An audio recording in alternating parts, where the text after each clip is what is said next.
여러분 안녕하세요. 조민진입니다. 우물쭈물 하다가 내 이럴 줄 알았지 많이 들어본 말이죠. 유명한 묘비명인데요. 누구 겁니까? 네, 아일랜드 출신의 20세기 영국 극작가 조지 버나드 쇼의 묘비명입니다. 우물쭈물 하다가 내 이럴 줄 알았지 라는 우리말 번역 문장으로 많이 알려져 있긴 한데요. 영어 원문을 그대로 해석하면 이만큼 오래 살다 보면 이런 날이 있을 줄 알았지 정도 됩니다.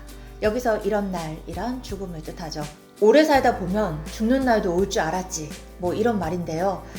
죽음을 향한 시선이 유쾌하기도 하고 특유의 유머가 집약된 문장이어서 어쩐지 마음을 가볍게 해주는 경고인 것 같습니다. 실제로 버나드 쇼가 죽기 전에 남긴 말이라고 하는데요. 사실 버나드 쇼 유해는 화장돼서 살던 집 정원에 뿌려졌기 때문에 실물 묘비는 없다고 합니다. 버나드 쇼는요, 1950년 94살에 숨졌습니다. 오래 살면서 이렇게 촌철살인 명언들을 많이 남겼습니다. 버나드 쇼의 문장들이라는 책을 보면 공감 가고 또 힘도 되는 그런 문장들이 참 많더라고요. 이번 영상은 특히 지금 실패한 사람을 위한 영상입니다. 버나드 쇼 이야기와 더불어서 지치고 힘들 때 환기되고 또 용기를 얻을 수 있는 그의 말들을 함께 소개해 드리겠습니다. 아마 의욕 충전에 도움이 될 겁니다. 왜냐하면 버나드 쇼라는 인물은요, 실패를 비웃으면서 제 할 일을 한 사람이었거든요. 끝내 많은 걸 얻었습니다. 조지 버나드 쇼 1856년에 아일랜드 수도 더블린에서 태어나서요, 20살 때 런던으로 왔습니다. 그리고 지금의 영국 도서관 독서실에서 읽고 쓰는 일에 전념했습니다. 23살부터 한 5년 동안 소설을 5편 썼는데요. 모두 출판 거절됐습니다. 그치만 여러분, 이 사람 나중에 어떻게 됩니까? 1925년 69살의 노벨문학상, 1939년 83살의 아카데미 각색상, 노벨문학상과 아카데미 오스카를 모두 받은 유일한 작가가 됐습니다. 이런 게 대기만성입니다. 그쵸? 버나드 쇼의 청년기는 실패로 시작했습니다. 그런데 포기하지 않았습니다. 버나드 쇼의 문장들이라는 이 책에서 59쪽 한 대목입니다. 쇼가 이런 질문을 받았대요. 당신이 최초로 거둔 진정한 성공은 어떤 것이었나요? 이렇게 답했습니다. 내게 찾아온 것은 거듭된 실패였습니다. 그러다 마침내 실패를 이겨냈을 때 나는 이미 너무 많은 것을 알아버려서 실패나 성공 따위에는 관심이 없었습니다. 이게 무슨 말일까요? 제가 해석하기로는 나는 그냥 하고자 하는 일을 계속했다. 그리고 돌아보니 할 일을 한다는 것에 있어서 실패나 성공은 크게 의미 있는 게 아니더라.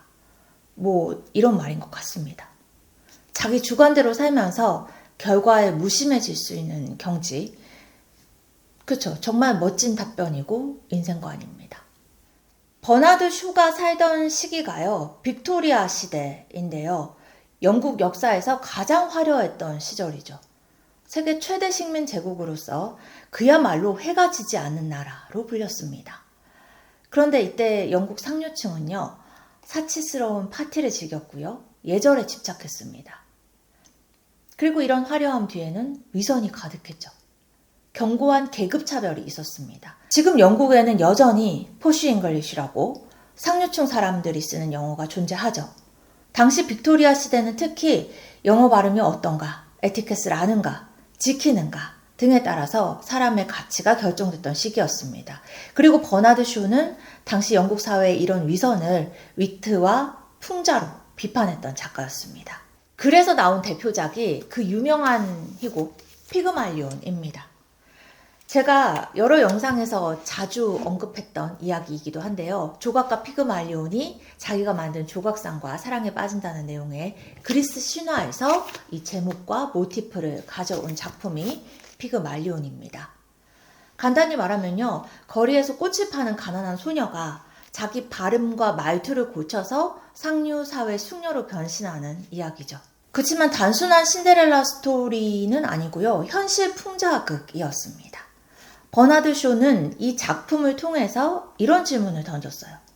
사람의 가치가 정말 발음과 옷으로 결정되는 것인가? 주인공 일라이자한테 상류층 공작 부인의 발음과 매너를 가르치는 사람이 음성학자 히긴스 교수인데요. 그의 대사 중에 이런 게 있습니다.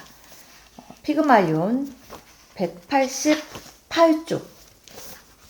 중요한 비법은 나쁜 매너, 훌륭한 매너 또는 어떤 특별한 매너를 지닌다거나 하는 게 아니라 모든 인간에게 똑같은 매너를 보여준다는 데 있다.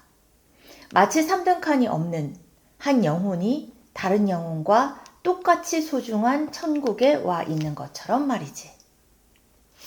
계급적 차별이 있어서는 안 된다는 얘기죠. 여러분, 이 피그말리온은 영화로도 만들어졌습니다. 1938년에도 동명 영화가 만들어졌고요. 우리가 좀 더 많이 아는 작품은 오드리 헵번 주연의 마이 페어 레이디가 있습니다. 다만 차이점이 있는데요. 영화에서는 남녀 주인공, 그러니까 일라이자를 상류층 숙녀로 변신시키는 음성학 교수 히긴스와 일라이자가 로맨스 관계로 이어집니다. 근데 이 원작 희곡에서는 그렇지 않거든요. 버나드 쇼는요, 사랑 이야기보다는 계급과 언어의 위선을 풍자하는 데 초점을 맞추길 원했기 때문에 남녀 주인공을 그 러브라인으로 이어주지는 않았어요. 반면에 영화는 아무래도 상업적으로 관객을 끌 수 있는 로맨스가 필요하다 보니까 사실상 결말을 바꿨던 거죠. 참고로 여러분, 줄리아 로버츠가 주연한 영화 귀여운 여인도요.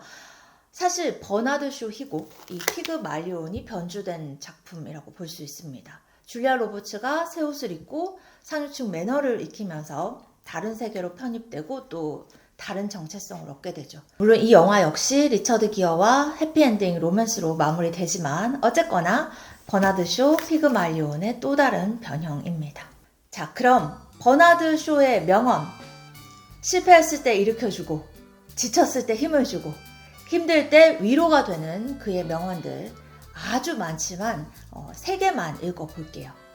먼저 남들이 다 안 된다고 할 때조차 내 뜻을 밀고 나갈 수 있는 힘을 얻으려면 이 말을 떠올리세요. 합리적인 사람은 세상에 자신을 맞춘다. 비합리적인 사람은 세상을 자신에게 맞춘다. 그래서 모든 변화는 비합리적인 사람 덕분이다. 버나드 쇼는요, 수년 동안 작품을 거절당했지만 계속 썼죠. 비합리적인 결정을 반복했던 겁니다. 하지만 결국 노벨문학상과 아카데미상 모두를 받은 유일한 문학가가 됐습니다. 그리고 때로 스스로 좀 초라하게 느껴지거나 자신이 없어질 때가 있잖아요. 그때 쇼에 이 명언을 떠올리면 좋을 것 같습니다. 인생은 자신을 발견하는 게 아니라 자신을 창조하는 것이다. 마지막으로는요, 유머에 대한 그의 정의입니다. 당신을 웃게 만드는 모든 것. 하지만 훌륭한 유머는 웃음과 함께 눈물도 끌어낸다. 평생 세상을 비틀어보고 실패를 웃어 넘기면서 그냥 자기 할 일을 했던 작가가 버나드 쇼였습니다. 결국 노벨상, 오스카 다 받고 길이길이 남는 작품을 남겼으니까 세상을 자신에게 맞춘 사람이 됐죠.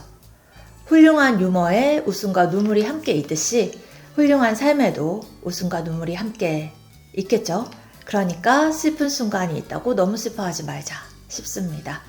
여러분께 힘이 되는 영상이었다면 좋겠고요. 구독과 좋아요, 유머 가득한 댓글로 함께 해주시면 감사하겠습니다. 그럼 또 다음 영상에서 뵙겠습니다.